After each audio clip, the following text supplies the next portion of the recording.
प्रिय विद्यार्थियों, पूर्वोक्त प्रसंग में ही मारावणी अपने विरह को अभिव्यक्ति प्रदान करते हुए दाढ़ी के माध्यम से संदेश भेज रही है।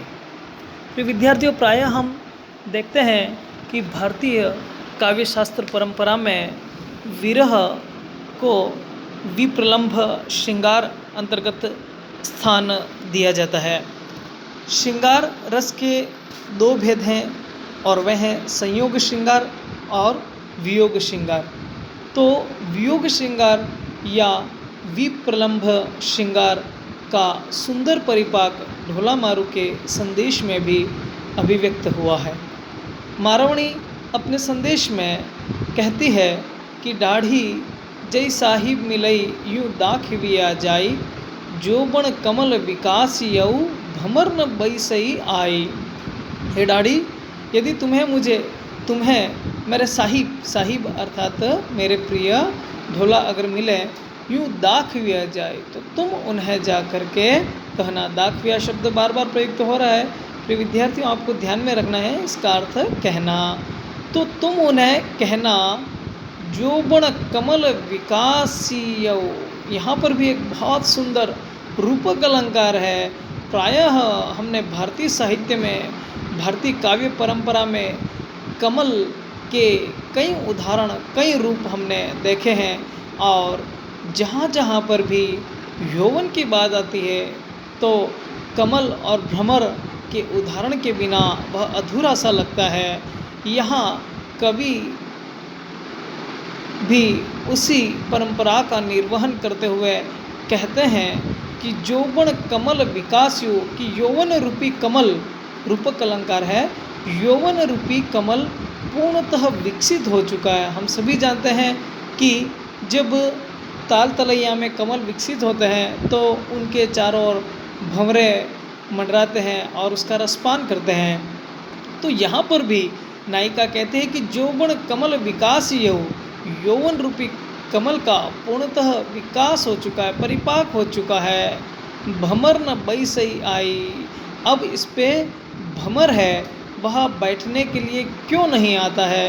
यानी कमल पूरी तरह विकसित है, अब भ्रमर को उसका रसपान करना चाहिए, तो वह भ्रमर क्यों नहीं आ रहा है।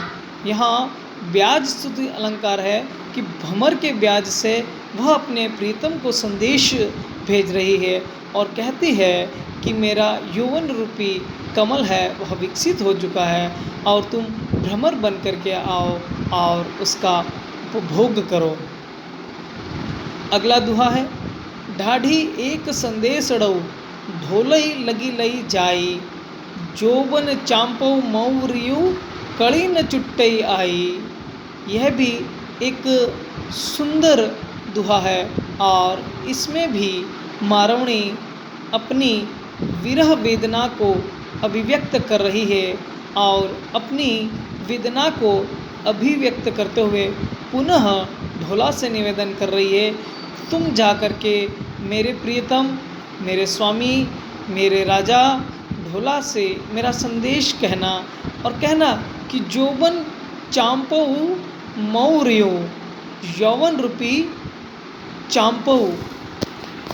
चांपऊ शब्द का अर्थ है, प्रिय विद्यार्थियों,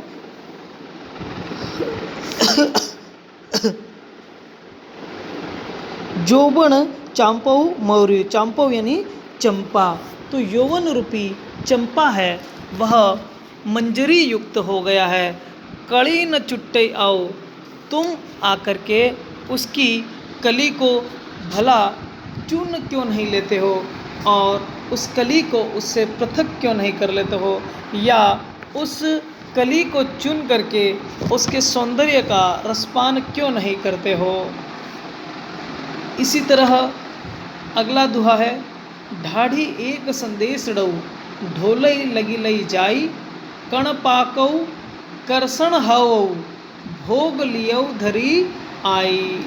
वह अपनी मनोदशा को अभिव्यक्ति प्रदान करते हुए कहती है कि दाढ़ी, मेरा संदेश लेकर के तुम जाओ और मेरे प्रिय ढोला से कहना कि कण पाको, जब हम देखते हैं कि जब फसल पक जाती है तो उसका किसान प्रसन्नतापूर्वक उपभोग करता है। यहाँ पर ब्याज स्तुति से वही कहती कि कण पाको कर्षण हऊ, कि कण पक चुके, अर्थात यौवन रूपी कण है वह पूरी तरह से पक चुका है। और कर्षण, कर्षण अर्थात खेती, खेती हो चुकी है, खेती हो गई है। और भोग लियो धरी आई, धरी अर्थात घर, अब उन्हें आकर के इसका भोग कर लेना चाहिए। अर्थात मारवणी कह रही है कि जब फसल पैदा हो गई है, फसल पक चुकी है, तो उसका उपभोग भी होना चाहिए। लेकिन मेरे प्रियतम तो मुझसे दूर हैं, इसलिए वो मेरे पास नहीं है, तो भला इस खेती का उपभोग कौन करेगा। और इसी जो दुख को, इसी जो वेदना को मारवणी अपने संदेश में अभिव्यक्त कर रही है। अगला दोहा है, ढाढ़ी एक संदेश डऊ, ढोलई लगी लई जाई, जोबन फट्टी तलावड़ी, पालिन बंधऊ काई। यहाँ मारवणी अपने संदेश में कहती है कि हे ढाढ़ी, तुम जाना और मेरा जो संदेश है वह ढोला को जा कर के सुनाना, उसके लिए मेरा संदेश ले जाओ और उनसे मेरे मन की व्यथा को उनके सामने प्रकट करना। मैं आज विरह दीप्त हूँ, विरह की अग्नि में जल रही हूँ, और यह विरह ज्वाला कुछ इस प्रकार की है कि अब मेरा उस पर नियंत्रण नहीं रहा है। और क्या कहती है कि जोबन फट्टी तलावड़ी, पालिनी बंधो काई, कि ये यौवन रूपी जो तालाब है वह अब फट रहा है। हम सभी जानते हैं कि जब तालाब फट जाएगा तो निश्चित तौर पे उसका पानी निकल जाएगा, और जब पानी निकल जाएगा तो उस तालाब की कोई उपयोगिता नहीं है, अर्थात वह निस्सार हो जाएगा। तो जोबन फट्टी तलावड़ी, यहाँ पर भी सुंदर रूपक है, देखिए कि जोबन फट्टी तलावड़ी, जोवन रूपी जो तालाब है वह फटने वाला है, वह फट रहा है। पालिन बंधऊ काई, अब मेरे प्रियतम, मेरे स्वामी ढोला वो आ करके इस पाल को क्यों नहीं बांध देते हैं। यदि वे आकर के पाल को नहीं बांधेंगे तो निश्चित तौर पे इसका पानी निकल जाएगा, फिर यह यौवन रूपी तालाब है वह निस्सार प्रतीत होगा, उसका कोई मोल नहीं रह जाएगा।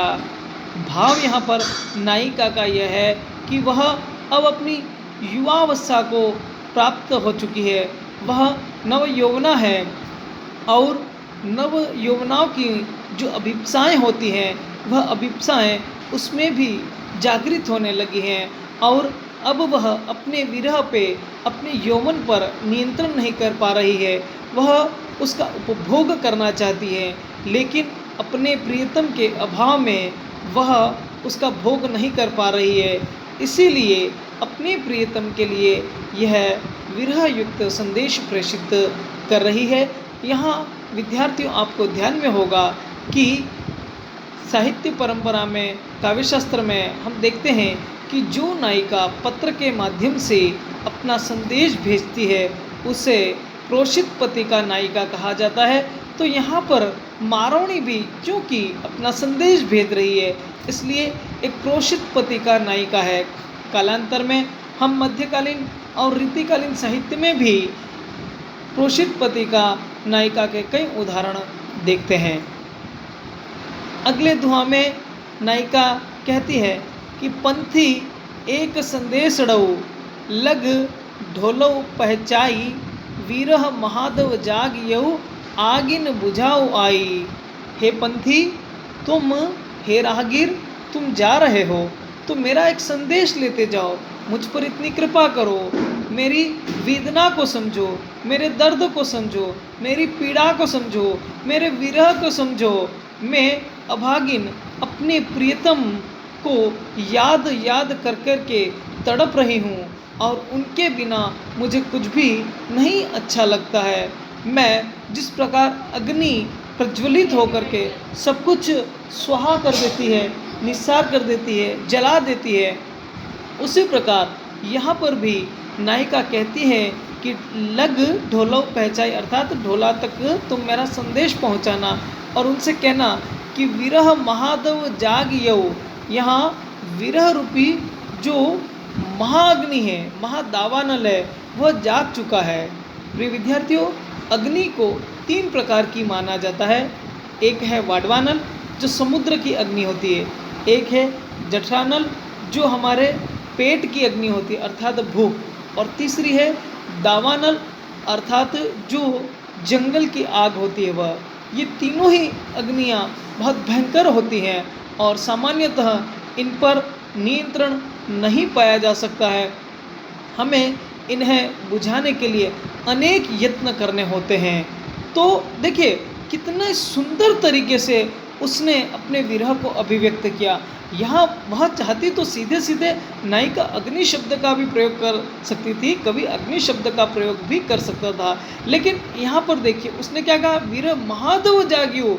ये विरह की महादावानल है, अर्थात जंगल में लगने वाली आग जो कभी नहीं रुकती है, वैसी विरह की अग्नि प्रज्वलित हो गई है और अब ये बुझने वाली नहीं है।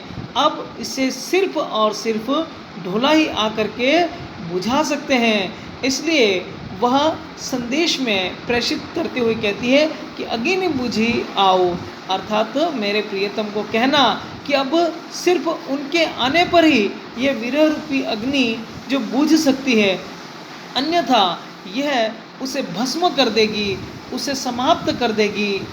चूँकि वह नवयौवना है इसलिए वह भस्म नहीं होना चाहती, वह समाप्त होना नहीं चाहती, वह तो यह प्रेम है और इस प्रेम रस का उपभोग करना चाहती है।